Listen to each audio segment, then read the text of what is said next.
Bismillahirrahmanirrahim. Mehriban ve bağışlayan Allah'ın adıyla ve yadıyla.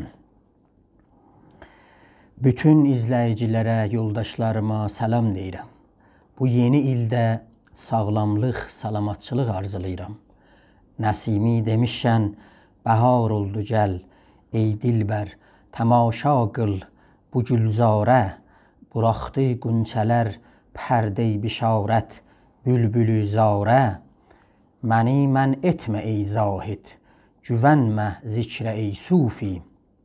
Sən məğrursan zikrə, mənəm muştaq didarə.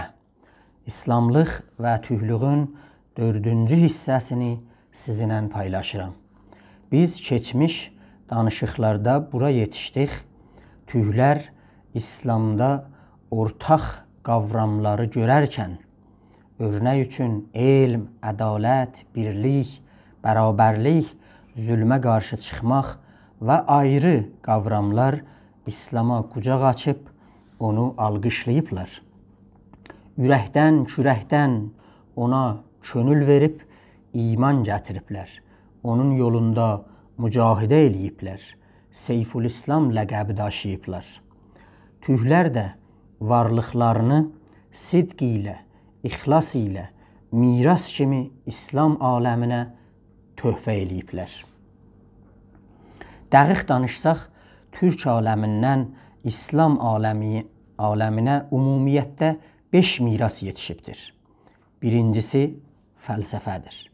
İkincisi hikmətdir. Üçüncüsü irfan ilə multikulturalizmdir. Dördüncüsü elmin metodolojisidir.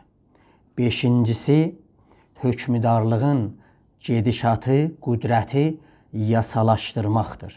Ta ədalət yayıla, zülm aradan götürülə, zalimlə döyüşə girəsən, məzlumun arxasında dayanasan.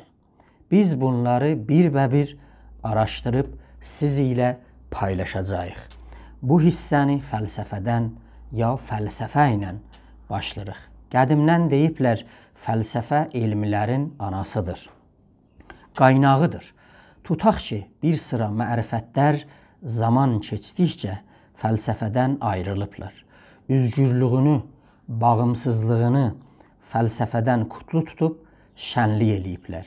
Bala ananı atsa da, ana balanı atmaz. Ananın canı oğlatdır. Ana haqqı, Tanrı haqqı qədimdən deyiblər. Amma fəlsəfə ki, onlardan ayrılmayıb, Avropa irəliləşməkdən öncə 16-cı yüzildə birinci fəlsəfəsində dəyişiklik yaratdı.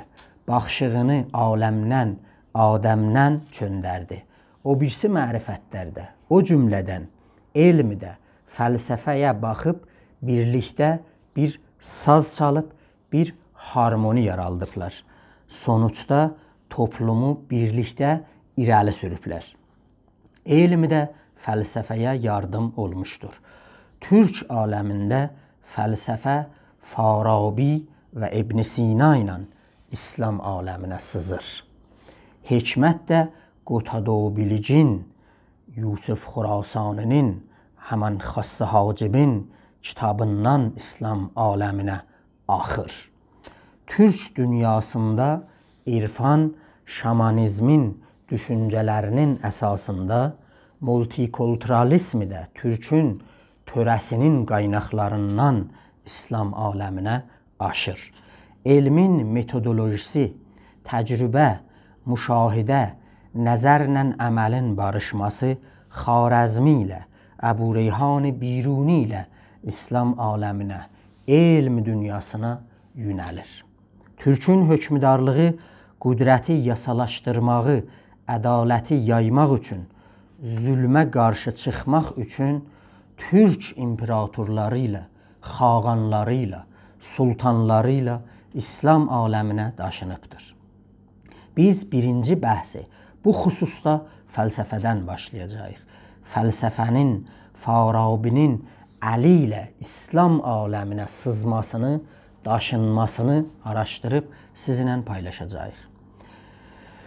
Biz Farabi'dən başlayacağıq. 259 Hicri, 870 miladi ildə Farabda anadan doğulur. Farab da o zaman ki böyük Türk Xorasan bölgəsinin bir bəldəsi idi. İndi də Qazaqistanın bir şəhərlərindəndir. 339 Hicridə 950 miladidə 80 yaşında bərəkətli, xeyirli dünyasını dəyişir. Farabi Farabda Türk bəldəsində, Türk ailəsində böyüyür. Samanlı dərbarına gedib gəlməsi olubdur. Əl-Muqtədir Əbbasi xəlifəsi zamanında Bəğdada dərbara gedir. Sonra Dəmişqə, Həmdanilərin yanına gedib. Seyfuddovlə onu orada qarşılayıbdır. Orada Mütənəbbi, ərəbin ən böyük şairini görür. Mütənəbbi ki, hikmət sahəsində böyük şair. Ona əsər bağışlayır, izlər buraxır. Mütənəbbi bir insani halqa idi. Farabinin fəlsəfəsini, hikmətli sözlərini ərəb ədiblərinə yaya və yaylandıra. Həmən Mütənəbbi ki, Mevlana Şəmsin gözündən uzaq onun divanını, hikmətlərini oxuyarmış.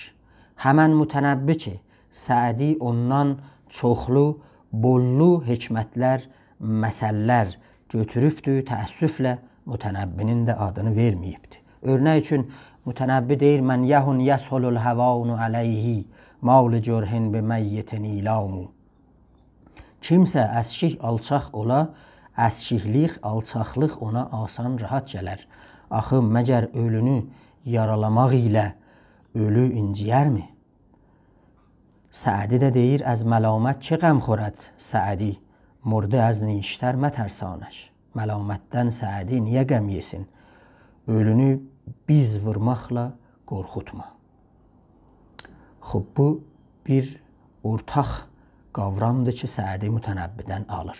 İbn Xəlləkan Vəfəyatul Əyan kitabında deyir, Əbu Nəsr Muhammed ibn Tərxan Üzləq Əl-Farabiyyü Türkiyyül Həkimül Məşhur صاحب التصانیف فی المنطق و الموسیقى و غیرهما من العلم کان رجلا ترکیا ولد فی بلدة فاراب و نشأ بها.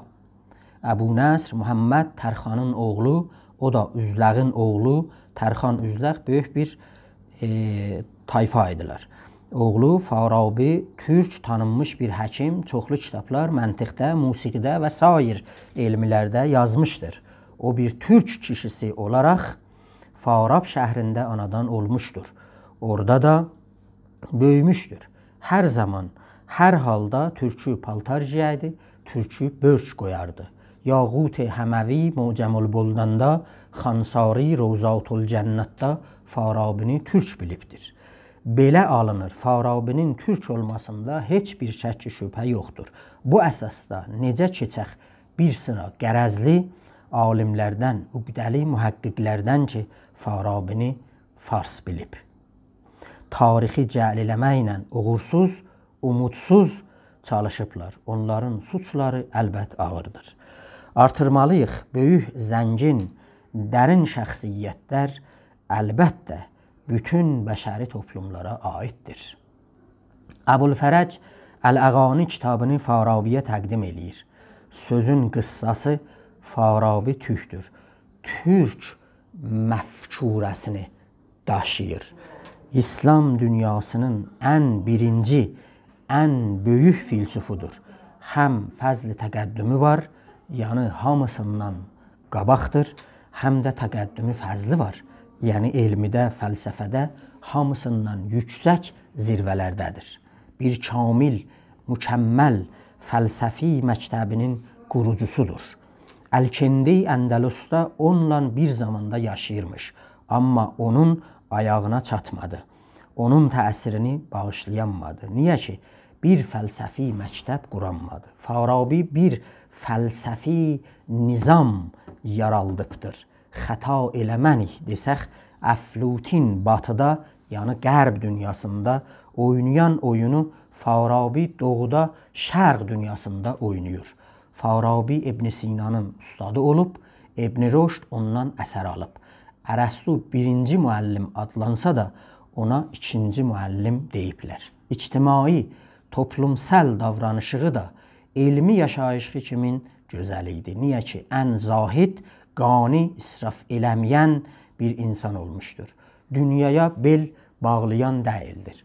Bir bağı var imiş, orada bel vurarmış, maaşına tədbir eləyərmiş. Darğaların çıraqlarının ışığında gecələr mütaliə eləyərmiş. Qıssa söz, ağıl dövlətində şahlar kimi, gün məişətində fəqirlər kimi yaşayardı.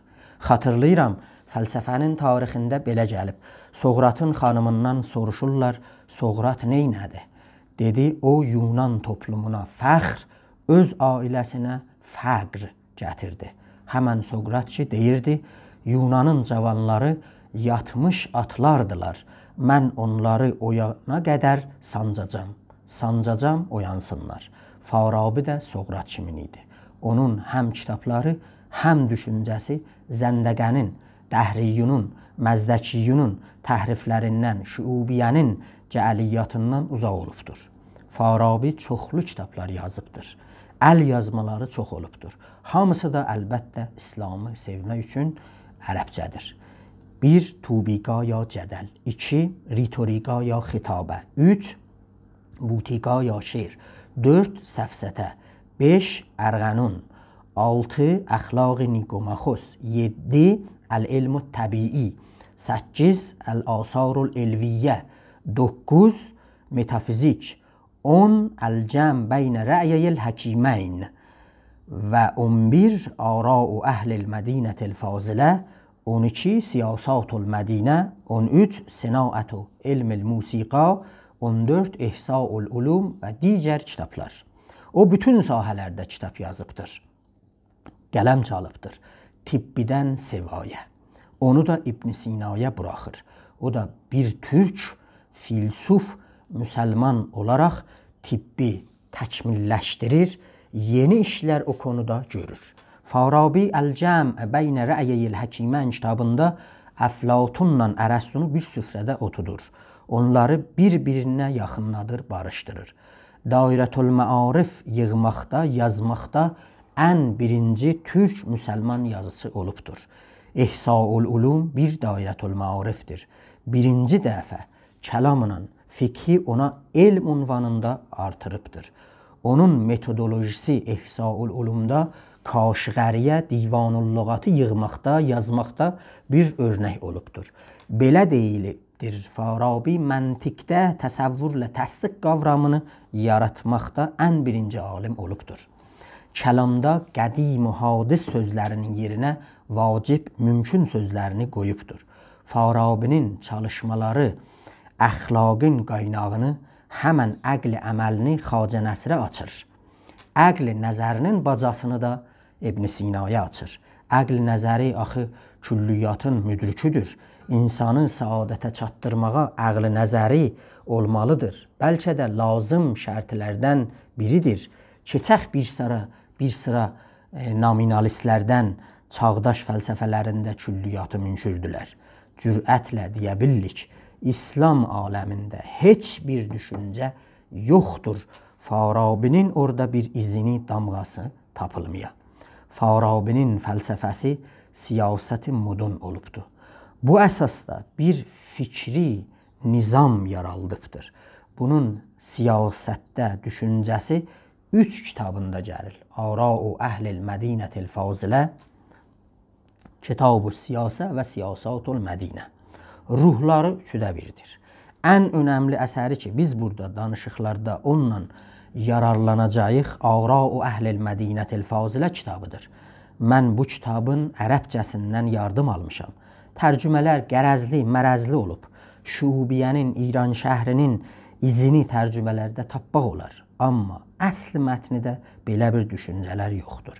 Mədinə sözü bir toplum olaraq o yerdir ki, insanın səadətini orada təmin eləmək olar. Farabi türkün düşüncəsini daşıyır. İllər boyu törədən qalan qaydalar, Yunandan əlinə yetişən fəlsəfi düşüncələr birlikdə İslam aləminə miras kimi verilir. Arau əhlil mədinətil faziləni müstəşriq Döhdür Ditritşi Berlin danışgahının uzmanı 1875-də Leiden çapxanasında çap edir. İslam dünyasına da birinci çapı 1906, miladi 1334 Hicridə Misridə olur. Mədinə-i Fazilə nə deyir? Bu kitab Türk müsəlmanların siyasətçilikdə, idarəçilikdə ana fəlsəfəsidir. Türkün fəlsəfədə qızıl almasının qurmağa bir əski təməlləri sayılır. Biz gələn görüşdə Mədinə-i Fazilənin onun başçısında olan rəisin sifətlərini siz ilə paylaşacağıq. Çox bu bəhsi burada mən sona yetirəm. Sizə salamatçılıq arzulayıram. Sağ olun, gələn görüşə qədər.